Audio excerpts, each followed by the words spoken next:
Hi friends, good morning. Time ಬಂದು 4 o'clock ಆಗಿದೆ. ಇವತ್ತು ಬೇಗ ಎದ್ದೆ. ರೀಸನ್ ಏನಪ್ಪ ಅಂದರೆ ನಮ್ಮ ಹಸ್ಬೆಂಡ್ ಮನೇಲಿ ಇವತ್ತು ಮಾದಪ್ಪಂದು ಪಾಕಿಸ್ತಾ ಇದ್ದೀವಿ. ಸೊ ದೀಪಾವಳಿ ಹಬ್ಬ ಒಂದು ವಾರ ಅನ್ನೋ ಹಾಗೇನೆ ಎಲ್ಲರೂ ಕೂಡ ಮಾದಪ್ಪಂದು ಪಾಕಿಸ್ತಾರೆ ನಮ್ಮೂರಲ್ಲಿ. ಹಂಗಾಗಿ ಇವತ್ತು ನಾವು ಕೂಡ ಮಾದಪ್ಪಂದು ಪಾಕಿಸ್ತಾ ಇದ್ದೀವಿ. ದೇವ್ರ ಮನೆ ಎಲ್ಲನೂ ರೆಡಿ ಮಾಡಿಕೊಂಡೆ, ಹೂವೆಲ್ಲ ಹಾಕಿ ಹಾಗೆ ಡೆಕೋರೇಟ್ ಎಲ್ಲ ಮಾಡಿಕೊಂಡೆ. ಅದಾದಮೇಲೆ ನೆಕ್ಸ್ಟು ನಾನು ನಮ್ಮ ಡಿಪಾರ್ಟ್ಮೆಂಟ್ ಅಂದರೆ ಅಡುಗೆ ಮನೆಗೆ ಬಂದೆ.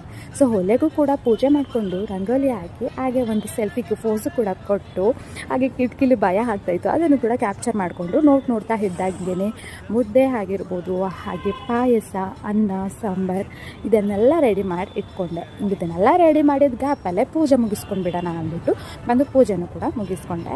ಸೊ ನನಗೇನೋ ಒಂಥರ ಖುಷಿ ಆಗುತ್ತೆ. ಪೂಜೆ ಅಂದ್ರೇ ನನಗೇನೋ ಒಂಥರ ಖುಷಿ. ಅಮ್ಮನ ಮನೇಲಿದ್ದಾಗಲೂ ನಾನೇ ಪೂಜೆ ಮಾಡೋದು, ಹಸ್ಬೆಂಡ್ ಮನೆಗೆ ಹೋದಾಗಲೂ ನಾನೇ ಪೂಜೆ ಮಾಡೋದು. ಸೊ ಪೂಜೆನೆಲ್ಲ ಮುಗಿಸ್ಕೊಟ್ಟೆ.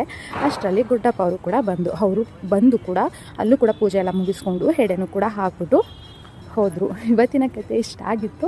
ನಿಮ್ಮೂರ ಸೈಡ್ ಯಾವ ರೀತಿ ಹಬ್ಬ ಮಾಡ್ತೀರಾ ಅಂದ್ಬಿಟ್ಟು ನನ್ನ ಜೊತೆ ಶೇರ್ ಮಾಡ್ಕೊಳ್ಳಿ. ಸೊ ಪಕ್ಕದವ್ರಿಗೆ ಇಷ್ಟೊಂದು ಡಿಫ್ರೆನ್ಸ್ ಇದೆ ಅಂತ ನನಗೆ ಇವತ್ತೇ ಗೊತ್ತಾಗಿದ್ದು. ನಮ್ಮ ಅಮ್ಮನ ಮನೇಲಿ ಈ ಥರ ಏನು ಮಾಡೋದಿಲ್ಲ ನಾವು. ಎಲ್ಲಿ ಬಂದು ಅಂದರೆ ಶಿವೋರ್ ಮನೇಲಿ ನಾನು ಈ ಥರ ಮಾಡ್ತಿರೋದು ಹೊಸ ಎಕ್ಸ್ಪೀರಿಯೆನ್ಸ್ ಅಂತಲೇ ಹೇಳ್ಬೋದು.